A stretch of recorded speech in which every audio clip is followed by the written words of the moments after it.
Hi, everybody. It's a pleasure to welcome you to our first talk of the semester. We have all kinds of exciting things going on.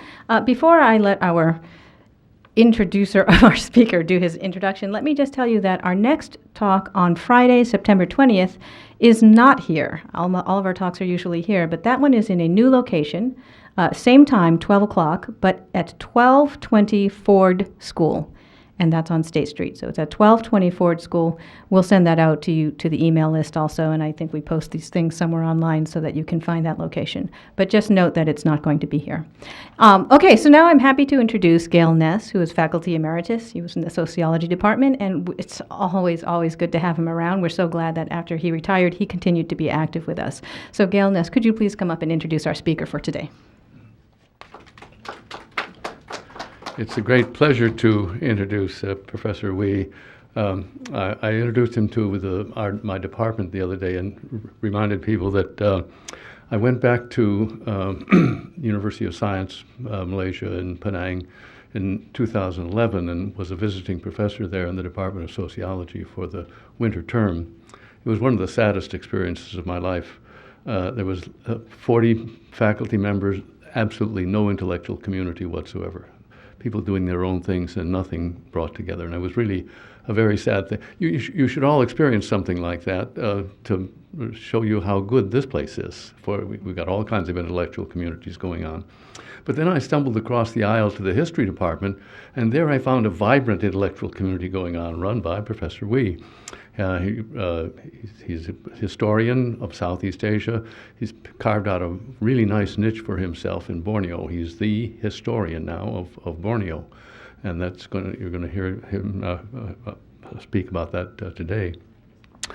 He received his bachelor's degree from the University of Science in Malaysia in Penang, then his master's degree at the National University of Singapore, cut above, and then went to Hull for his history PhD, another very good UK institution that has a very good center for Southeast Asian studies as well.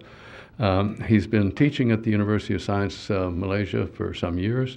He's one of the two most senior academics in the country, and is just a wonderful historian. You Google him and you'll find a peer-reviewed list of publications as long as your arm. And we're going to hear about two of them today, two books. He's going to summarize two books that he's done on Borneo, 1941 to 45, and Borneo, 1946 to 50. It's a great pleasure to have Keat Wee speak to you. Well, good afternoon, everybody. Thank you, Gail. Well, first of all, I would like to thank the Center for Southeast Asian Studies at the University of Michigan, which is still dynamic and vibrant. Unfortunately, for my Center of Southeast Asian Studies in Hull, we had to close shop in 2004, I think, because vice-chancellors have different agendas. Most unfortunate. Established in 1965, we had to close shop because somebody came down and said, well, we don't need those things, just close up. That's it. Nothing anybody could do, although they scored a very high, in fact, the maximum excellent in the UK ratings. But a vice-chancellor is all-powerful. So good luck to you guys to be vibrant. Be very nice to your vice-chancellor or provost or president or whoever. They can just say bye-bye. Anyway, due thanks to the center, and my presence here owed to Gail, Emeritus Professor Gail Ness, whom I met on a chance. He wrote to myself and to the head of the Islamic Studies program, and I answered his email, which I don't have an answer for him. So as an excuse, I said, if you're on campus, let's go for coffee. And the rest, you can say, is history. He just invited me, and my CV will be very odd among historians that I'm visiting the Department of Sociology. I wouldn't know much about sociology. So now I have a very nice CV, which University of Michigan, Department of Sociology, a historian. That will be very cute. Anyway, what he said about the Google thing, he's just exaggerating. He's always flattering me. Like only 2-3 days ago, he did say about the same thing. Well, anyway. But what he said was correct about what I'm going to talk today of war and peace. That decade in Borneo, 1941 and 1950, is actually the contents of my 2 books. Okay, so the first book is The Japanese Occupation of Borneo, 1941, 1945. I assume it is in the library. And I've been told by Susan that she's ordering the second book, Post-War Borneo, 1945 to 1950. Then I'm working on another one coming soon, something like a trilogy.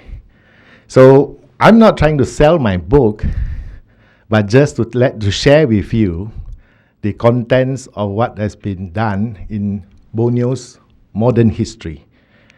And one of the unique things about Borneo, well, I assume everybody knows Borneo. Okay, that's good, because sometimes in the audience, Borneo, where? Bali? Singapore? No. Somewhere there. And for your information, it's the 3rd largest island in the world, but nobody seems to know of Borneo. And one of the most famous inhabitants of Borneo is the orangutan. People know about that guy more than the people there. It's most unfortunate. But anyway, whatever publicity we can get for Borneo, I'm obviously very happy about it. Okay, so I'll start with that, just a preamble about that.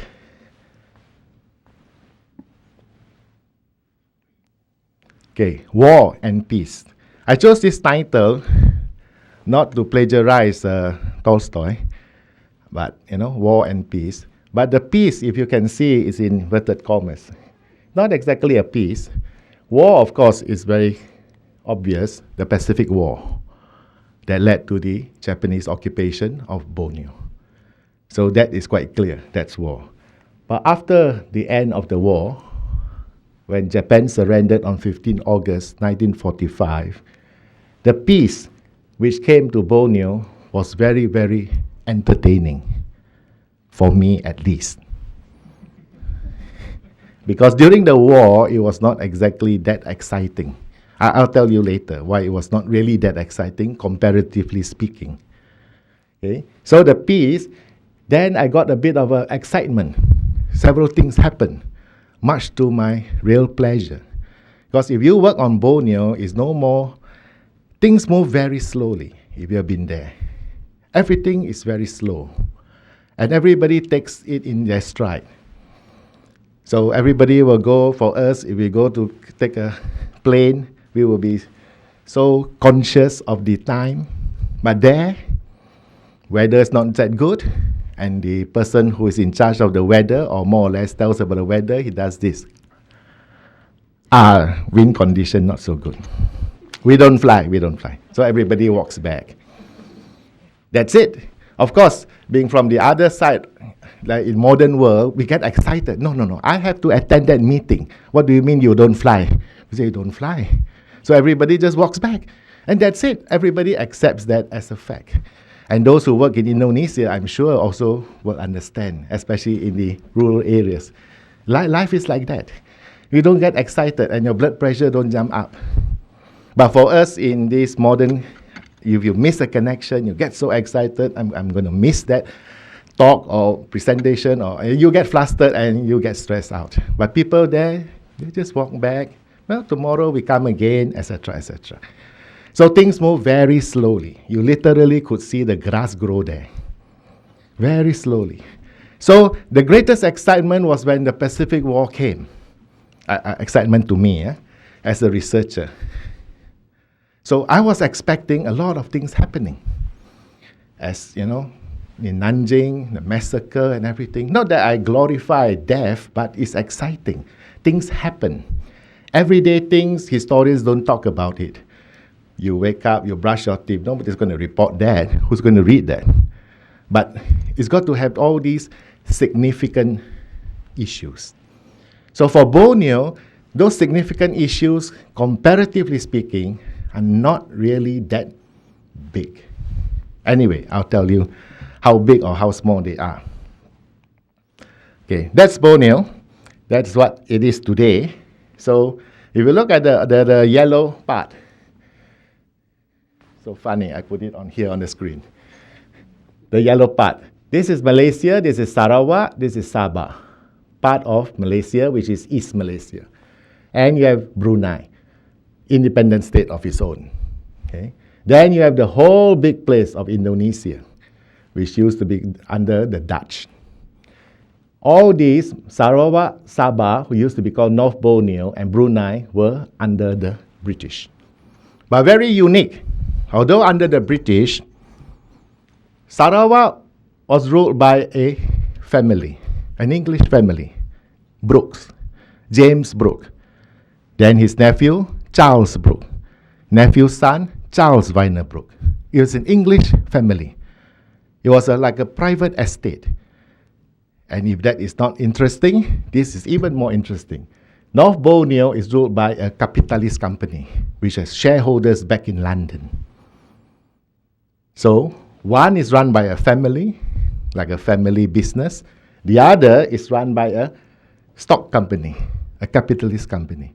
And you have the traditional sovereign, a Malay sultanate here. So you see, these three were, in 1888, came under British protection. They became British protectorates. Over on this side, the Dutch. So this whole place is called Dutch Borneo, and this is all called British Borneo. I need to establish this because during the Japanese, I will show you how it is organized. So the overview, Borneo in the 40s brought changes and transformations. At the same time, there were continuities. In history, we always look at changes, if any, why? And we also look at continuities, why? So we are inquisitive lot. We ask these questions. Okay? War and military occupation, then there was the time, as I mentioned. Thereafter, civil troubles and revolutionary struggles, 46 to 50. So that's the reason why I gave the title War and Peace. This period of 10 years, many, many exciting things happen. So basically, my thesis or my what I'm trying to look at, how that decade brought changes to Borneo. Were there any changes? Were they long-lasting?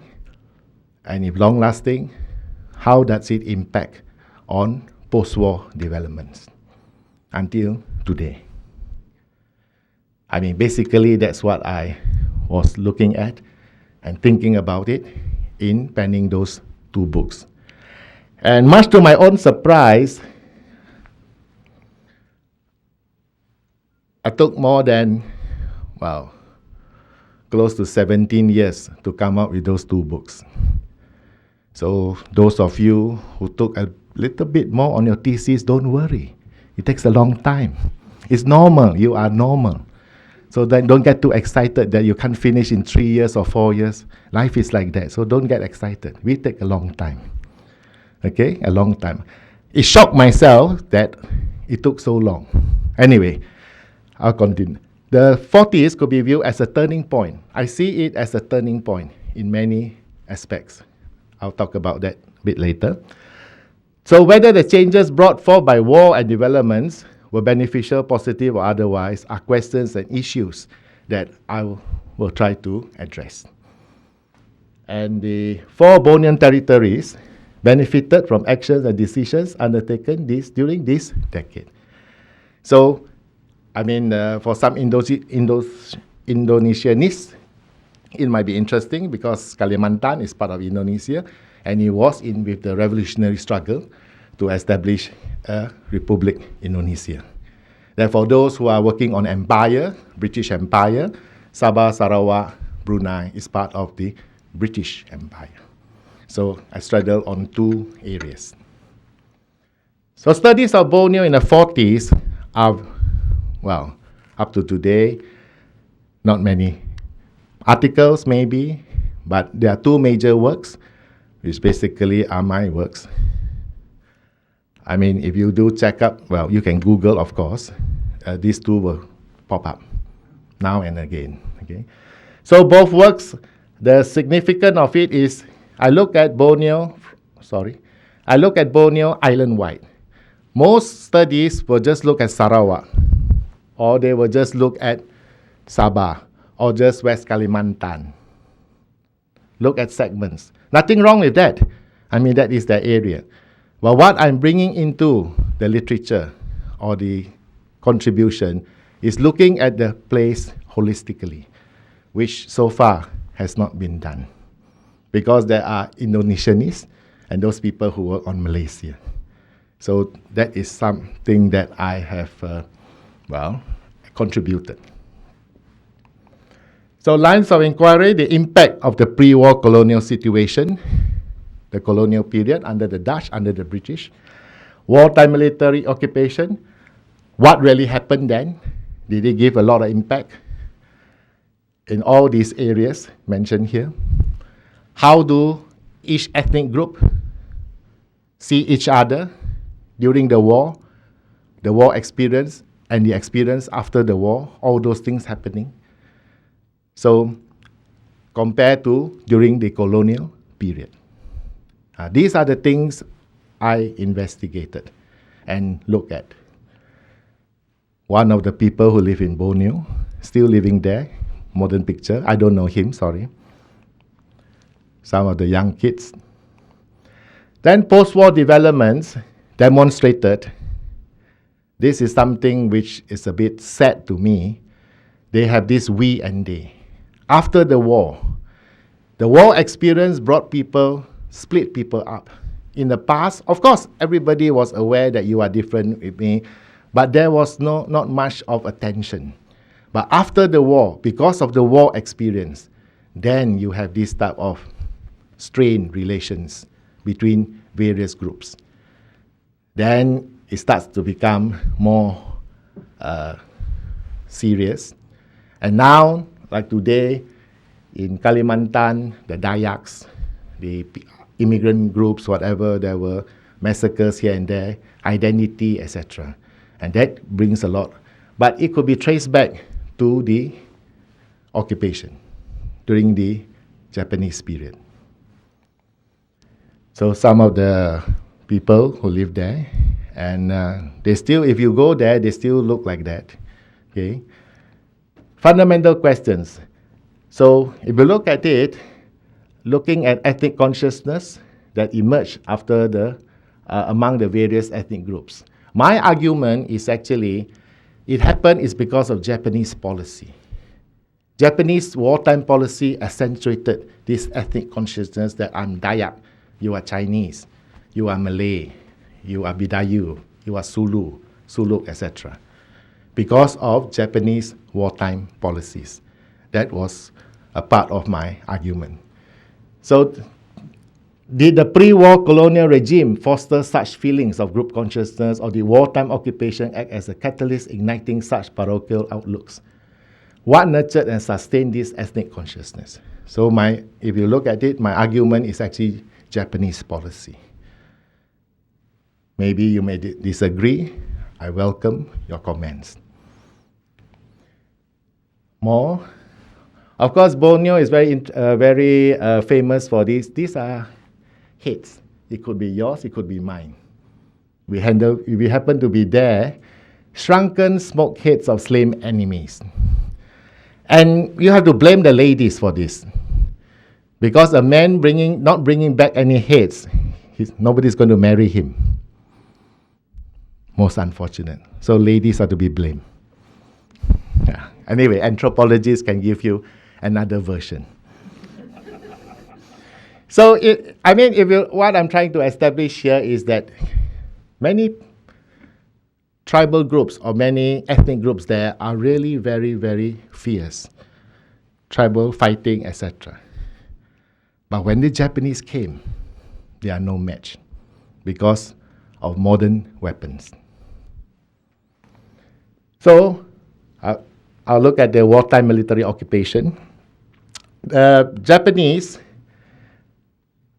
when you look back at the map of the British Borneo and Dutch Borneo, the Japanese split it the same line.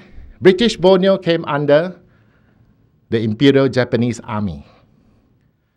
Dutch Borneo came under Imperial Japanese Navy. The Army and the Navy, this was all decided in Tokyo, long before Pearl Harbor. They already make the decision. The reason is the Army will control populated areas because the Army got more personnel. So they will administer populated areas like Java, Singapore. The Navy will control or administer places which are rich in resources, sparsely populated. The Navy don't have that many people. Somebody's got to run the ship, correct? All of you go on the land, who is going to sail here and there? So they don't have that many people, so the Navy will take care of those places. And the Navy policy and the Army policy is different. The Army policy was not very clear. Some places, they promoted nationalism, independence, etc. Navy was very clear from the start. Permanent retention. It will be part of the Imperial Japanese Empire. They're not going to give up on that. So nationalist groups, they press down. So even after Tojo, Premier Tojo Hideki encouraged to support nationalist groups, ethnic native groups, the Navy don't really bother because we are going to hold it permanently. That's the difference. So Borneo was split, which is very interesting to have these different type of policies. Japanese invasion, stepping on the beach, archival photograph. So wartime policies and the implementation and impact are discussed in the book, especially the first book, Japanese Occupation of Borneo, and looking at how how they're going to create a new world order, so-called co-prosperity. But the end of the day is to prosper Japan. The co is just for propaganda purposes. It is for Japan, Ichiban, number one. Everything is for Japan. That is very clear. Okay. Then you have for my own entertainment, there were anti-Japanese killings. There were. Okay. Uprisings that happened in North Borneo, so-called Kinabalu uprising. The Double Ten, so-called Double Ten. Japanese atrocities. Sandakan, up to today, the Australians can never forget that. The Sandakan Death March.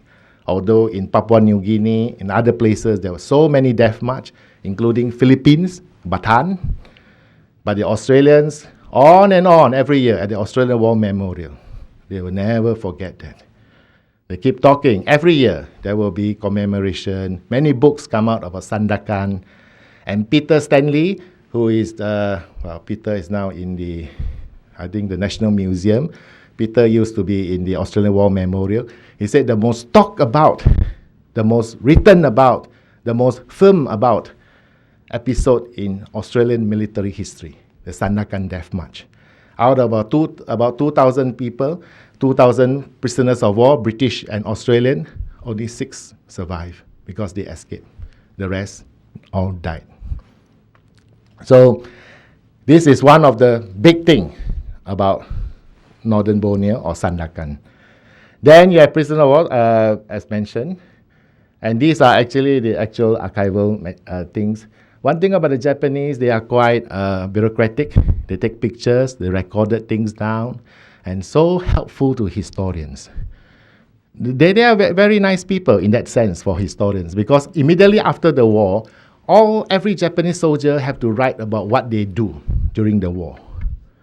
So all of them are instructed to record down what they do in war. So a friend of mine who is working on some of the writings of these Japanese, he mentioned about one particular guy somewhere based in Papua New Guinea of trying to find out or trying to figure out all the different types of bananas to cook. Because at his end of where he was based, there no action. While his other comrades at the Kokoda Trail were fighting like hell. And he was thinking how to cook this banana. He survived, of course, and the only thing he could write was how to cook bananas, because nothing happened. Nobody came. So probably at that time he was bored, but he lived. I mean, war is like that. So be blessed if you come to a certain situation. On hindsight, it might be a blessing. I don't mind cooking bananas. This is Tojo visiting Kuching, and Japanese landing in Kuching, Sarawak. And this is the Japanese flag with all their signature. Then to ascertain the impact of the wartime conditions and how the Japanese policy, as I mentioned, how significant it is on the ethnic groups. Then post-war developments, that was all about the war, the Japanese occupation, the policies. That is on the first volume or something like that, Japanese occupation policy. Basically, that is what I look at. And the continuity and whether it was a continuity or watershed. My argument is it is continuity to a certain extent and some changes to a certain extent. That is the basic argument of most scholars about Southeast Asia. Certain areas, continuity, certain areas, changes, a watershed, etc. Okay. So after that, this will be the second volume, post-Borneo, the peace part. So after the Japanese surrendered, many things happened. So what happened is following the Borneo then was at the crossroads. Whether it's Sabah, Sarawak, the northern part, or whether the southern part, the Kalimantan side. For the northern part, the British Foreign Office decided, or the British government, Whitehall decided, that they wanted Sarawak, Brunei, and Sabah to be part of the empire, to be ruled directly, not under the Brooks, not under a chartered company. Those are quite anachronistic type of structures. Sabah, North Borneo, the chartered company was more than willing, because after the war, costs for reconstruction, rehabilitation, development, too prohibitive. And for you Americans, I wouldn't want you to free. When America wanted to free a land or a territory, they usually destroy it first before the first American soldiers step on the beach. So Jesselton, a few coconut trees only left when they landed. They flattened everything. The bombings were devastative effect. And the whole place was nothing. So if you go to Kota Kinabalu, which is present-day Jesselton, no building, no pre-war building at all. Everything was flattened. But that is the standard procedure. Like they landed in Saipan, they landed in the Philippines, Manila. I mean, the bombardment, the firepower for the Americans, very powerful. But of course, at that time, the Japanese were already inland. They didn't hit any Japanese, but civilians. So this, then Kalimantan side, the Dutch wanted to return. The Indonesians were not welcoming. That creates a lot of problems, and there was a lot of fighting, a lot of struggle. And that is the gist of the whole book on post-war Borneo, 1945 to 1950, during the so-called peace. So it evaluates the impact of the Japanese on the post-war period. What happened during the wartime, the occupation, impact on the developments immediately after the war. So, and I discussed about the Dutch reassertion of Dutch colonial control in post-war Kalimantan, the struggle for Indonesian independence. Okay, the main thing about the Indonesian Revolution, most of the things happen in Java, the main show. And Borneo or Kalimantan side is always a side show. And the history of Borneo, so far as I can ascertain, is always the side show. So the main events, very dramatic events, always will happen elsewhere. And Borneo will be just on the periphery. So working on Borneo is always working on the margins, not on the main show. But I will try as far as possible to bring some focus to Borneo. This is Sukarno. He never stepped on Borneo soil. But his impact on the Republicans in Borneo were very strong. The Indonesian Republicans had to contend with federalists who are pro-Dutch, because Van Mook wanted to have a federal state and wanted to isolate the republic. Those who are familiar with Indonesian history will know. So Borneo was one of the groups that supported a federal Indonesia. But there were elements supported by Republicans from Java going over to agitate them that this federal thing is a no-go. Go with the Republican. So there were a lot of tensions. And it's all discussed in my, the second volume. So these are the players, the actors on the Kalimantan side, and all the details about them and their support, their role, how they work on it, and there are a lot of guerrilla wars fighting there.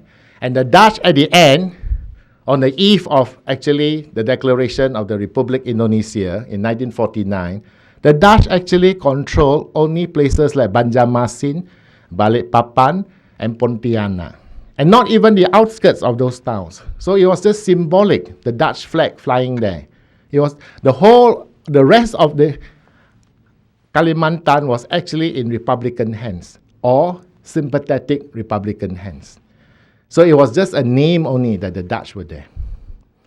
And the Indonesians, immediately when the Dutch returned, they hated them. The NICA, the Netherlands Indies Civil Administration, they hated them. If you compare what happened on the British side, Sarawak, North Borneo, the Ibans have a saying, do you like Brooke Rule? Okay. Wartime? No. Japanese were very harsh. What is the best time? British military administration. Plenty of food, free of charge. Eat as much as you can. So they love the British. For the Ibans, they love the British. Plenty of food. So that is how they look at the British. And a lot of other racial groups, Chinese, Indians, whatever, on the British side, they welcomed the British. Were very happy with the British. This one is when the British came back, they wanted the Brooke's government to give up. And Rajavaina decided. Rajavaina decided that he wanted to give Sarawak to the British Crown. But a group of the Malays, because under the Brooke regime, the Malays have a lot of privileges. So if given to the British government, the Malays felt that they might lose all their privileges and be equal with all the other groups. Because of that, half the Malay community was split. One group supported the British, cession to the British. The other group was anti-cession, wanted the Brookes to continue. So because of that, this is Anthony Brooke, who is supposed to be the Raja, the fourth Raja, but he was the man who did not become king, who would be king. Yeah, Gail read my paper, will be presented in Kuala Lumpur in November. Okay. He was the one, very handsome man. And this is unprecedented picture. Malay women during pre-war do not walk out on their own. They are all chaperoned with their family, with their husband. If there's no husband, there's their brothers, not on their own. So this is something very unprecedented. So this is a very interesting picture. So, as I mentioned earlier, Japanese occupation of Borneo and post-war Borneo, it broke new ground in a sense that it's a pioneering analysis and evaluation of a critical period. And, the publisher was very enthusiastic about it because it was something very, very different. So they are waiting for the third one, the trilogy. I have to start writing.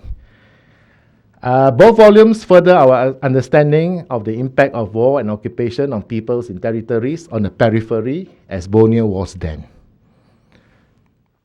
So these are the two books. Mind you, very expensive. Wait for the library to buy. Yeah. Okay, very expensive. This one, fortunately, it came out in paperback. So maybe a bit affordable. And the only picture, if you're looking for, is just the cover. Routledge can't afford pictures inside. So don't be disappointed. They paid quite a lot for those pictures on the cover. Okay. And this one is also the same.